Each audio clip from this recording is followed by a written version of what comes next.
I hope you brought your Apple and you're ready to learn today because we got an education major on Intern TV here in Aston, Pennsylvania. We are thrilled to be back again after a brief week off, but we can't wait to get another episode to you. But before we get to our education major and learning today, once again, we got to bring the two great co-hosts on the show, Andrew Golden, Jeff Hello. Wilson, Matthew. and Andrew. I know how you are with school, so how you feeling today with an education major? Hey, it's great, breaking barriers. It's the first one. I'm excited. Exactly. We've been on a bender here, a bunch of firsts coming on, so yeah, Right, yeah. real excited. And Jeff, how you doing? I know you're a real academic scholar. So Yeah, I'm sure. I'm excited. Always looking for the next opportunity to enhance my education. Yeah, exactly. Knowledge is power. Knowledge is power. And you're full of it. I am full of it. So Awesome. Matt Dopp, how nervous are you that we have a student teacher going to be a teacher in the class? I know you were a little rebel back in the day. You know, I had a bit of a reputation. I know, probably wasn't the best student, but hey, we're working on it now, and hopefully we're going to learn today. That's all it So, is. hey, let's bring her in. So like I said, we got an education major. We're bringing her on, Jess Cirone. Let's bring her in. Jess, how are you doing? Hi, thanks for having me. Oh yeah, no problem. We're really glad you're here. So you're kind of an all-star, I guess, in your major. You've been through, I think you said you've done 8 of them, 8 student teaching so far. So take us a little bit on that journey, a little bit that path for you of just, what you got going on. So we start our internships freshman year. So every semester they send us to a different school and a different type of school. So I've been to daycares, elementary schools in different grades, private schools, Catholic schools. I was at Chichester Middle School 3 semesters ago. What's also different is we have a dual major, so not only am I in elementary classrooms like K through 4, I'm also in special ed K through 8, so I'll have both certifications for that. And for our internships, we also go into those type of classrooms, so we get experience in both. Yeah, awesome. So you talked about how you were mostly in middle school. So I know you probably from an early age kind of, I guess you got to have that heart to deal with the little kids. So what's it like walking into a middle school and elementary school and just knowing that, hey, you're going to work with these kids to kind of really develop their brains and their education? Yeah, I would say that it's definitely more challenging with the little kids. You are teaching them more like first grade how to read and write, which is fundamental things. So yeah, it's definitely like kind of a weight on your shoulder, but they're also like so cute. I love kids, so I enjoy going every time. Yeah. Andrew, you want to go ahead? Yeah, I got one for you. So from your first time doing student teaching to where you're at right now, how have you been able to see yourself progress throughout this time? I feel like I've just gained like a lot of experience I've seen so many different teachers now that I know what I want to be like and which ones I don't want to be like. They haven't all been the best experiences, but I think that like helps me grow so that when I become a full-time student teacher next semester, I know exactly like how I want to run my classroom. And it also just like made me more of a confident teacher. So I like took different strategies from each of the teachers that I've observed throughout the years and can take that into my own teaching. So I kind of have a little family tie to this major. My sister actually graduated from here with the same dual major as you. Little Nice. coincidence there. But she kind of says the same things that you just mentioned right there about how it helped you prepare to kind of craft your own teaching style. So as you look forward into the future, obviously move on from Newman and begin your career, what is your biggest takeaway from this program, and how beneficial do you think it is that they start you so early in your freshman year with your student teaching positions? I think that it's so beneficial because like not everybody is meant to be a teacher, and you might think you want to work with kids, but once you actually see how a classroom is run and how much work goes into it, it's not as easy as everybody thinks. So I think that kind of like weeds out the people who like thought that they wanted to be an education major, and then if you still stick through the major through the 4 years, I think that it kind of makes you like certain that that's what you want to do. Yeah, so just something that we harp on a lot here is doing internships because like you just mentioned, a lot of people, say they want to be a teacher, they fall to the stereotypicals, like, oh, you get the summers off, all this, blah, blah, like, we've all heard it, but like you said, people don't realize that once you get into the classroom, you're not just walking in and teaching, you're preparing PowerPoints, like you said, you're working with the kids, maybe some are a little bit rowdy than others, So talk about that a little bit, behind the scenes work that you kind of have to do as a teacher that you've done in your roles and that you see like other teachers doing and what you're going to have to do in the future. Just like lesson plans in general, like I probably spend like a good hour like writing out my entire lesson plan and then planning, like prepping for it. And if you think like for elementary school, you have to teach every single subject. So you have probably 2 to 3 lessons per subject a day. So when I was with my last teacher, I would be there till probably 5 o'clock at night, got there at 7 a.m. So 7 to 5 every day was kind of a long day. But that's just how long it took to prep everything, make copies, get all your materials ready, and even think of the lessons that you need to teach for the next day. So you mentioned you spend all that time kind of getting yourself prepared and creating that lesson plan. I know you're also a student athlete here at Newman. So what is that like, trying to balance your time between school, soccer, and then your student teaching positions? Yeah, it's definitely challenging. I go from classes all day, student teaching, and then right to soccer. So I probably have like 3 hours in between classes and practice to get all my work done. So it's basically just capitalizing on the weekends and staying up very late at night to get all my things done. There's really no other way to do it, but it's definitely manageable. You just have to be willing to sacrifice pretty much your whole day and most of your like social life.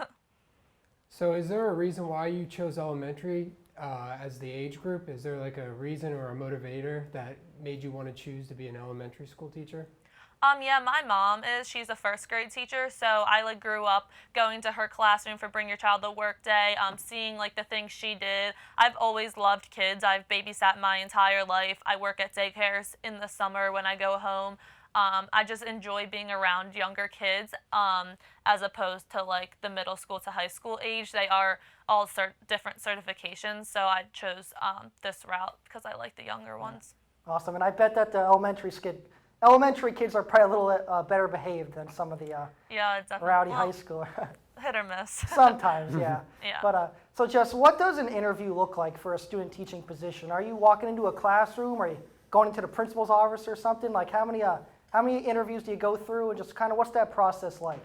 We don't really have to interview per se. We kind of just have to submit our applications to our advisor, and they'll send them out to we get to pick 3 schools that we're interested in, and she'll send our student teacher application out to the 3 schools, and then they'll either choose to accept and place us or not.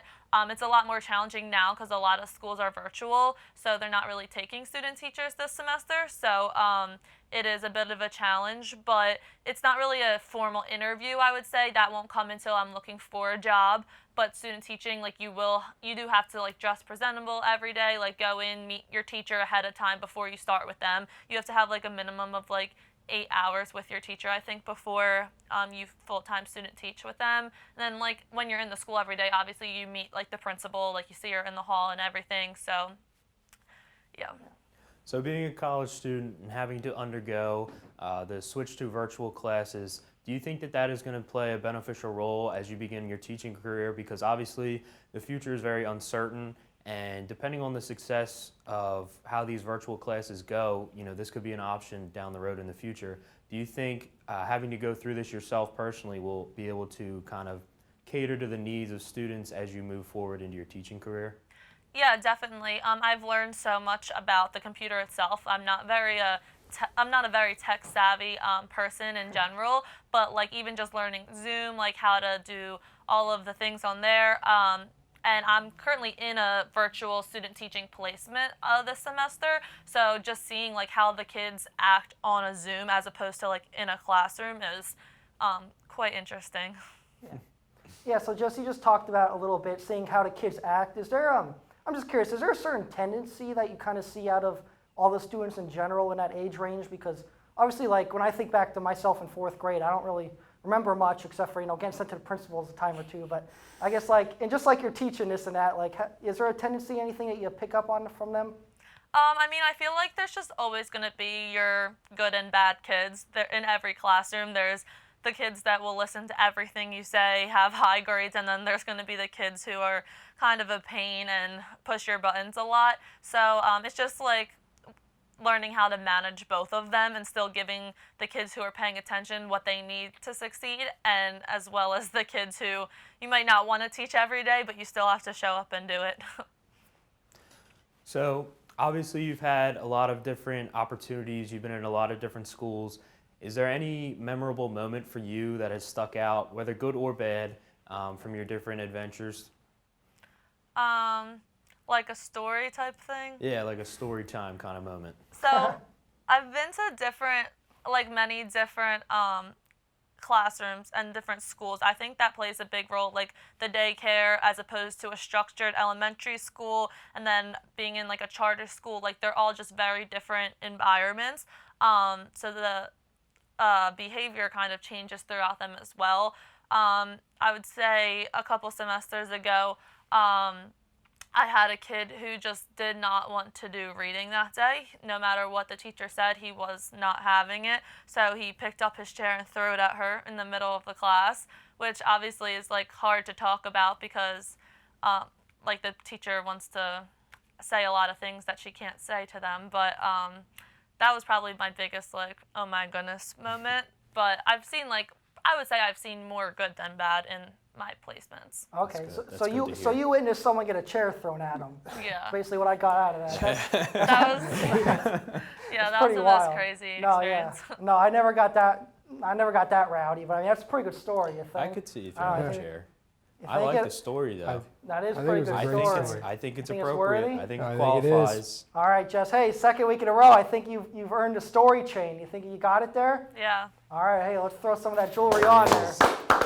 If you see someone get a chair thrown at them, you deserve something. I see you got a necklace under there, but now you got the Yeah, now I got two. Yeah. Two There you go. chains. two Got the chains. bling. Yeah, Two like the chains. rapper. Hey, don't copyright. Yeah, that's right. All right, Jess. Hey, we've been learning a lot from you, but I guess it's time to get you a little uncomfortable and fire some quick six at you. So we're gonna go around the horn here. 6 questions. Make them quick. Jeff, you're up. Who is your favorite soccer player? Julie Ertz. Fair. What color were the floors in the charter school that you interned at? Ooh. I can't even begin to remember that. Ooh, stumped. Would you rather be a land animal or a water animal? Land. Blue, white, or gold? What is your favorite Newman color? Blue. How many times a week do you tie your shoes? Ooh. Probably every day of the week. Solid. What kind of land animal would you be? A monkey. A land. That's a good one. I Solid. like They're that. smart animals. That's a good question. Yeah. All right. Hey, Jess, that was pretty good. That's probably our best quick six so far this year. That's smooth. Thanks. All right. Hey, Jess, so one last one I want to ask you quick because you are, we didn't bring it up, but you're kind of a rock star here at Newman. I feel like every different promotional video we have, or I'm always seeing you in brochures. So just kind of quick, like what kind of made you do that? And you know, you obviously seem like to be behind the camera. So how'd that go for you? Well, I work in admissions, so I'm close with Eddie. He kind of pulls me into a lot of that. Whenever he needs someone, like, hey, I need you to shoot this for me tomorrow. I was like, okay. Like, I don't mind doing it. I like volunteering. My mom gets happy when a brochure gets sent home with my face on it, so it makes her happy. So how many $10 Wawa gift cards do you get from doing all that? We see the Quite a emails, don't lot. worry. I have a good stack in my wallet. Hey, well, I guarantee if I got a brochure for my house with your face on it, I'm coming to Newman. So I'm sure you definitely, Thank you. you're a walking ROI for the school. So I get 'em in. awesome. Well, hey Jess, we can't thank you enough for coming here. We learned a lot about education today, and I definitely feel a lot better about teachers now than I did before. So, I'm glad. I loved all my teachers. Tom's Many of digging you see himself it a here, hole. you know. I was a bit of a bad boy on the playground. Yeah. Uh-oh. Awesome. Well, hey, Jess, good luck with everything going in with the whole virtual teaching and when you do graduate and go for a job. So, like I said, we wish you the best of luck. And good luck with soccer. Thank you so much. Thank Yeah. you for having me. Awesome. Hey, it was an honor. So anyway, thank you, Jeff, again. Thank you, Matthew Dobb. Awesome. Thank you, Andrew. Thank you. Thank the crew and thank all our fans. We hope you learned a lot today. We can't wait to see you again next week for another episode of Intern TV. Goodbye.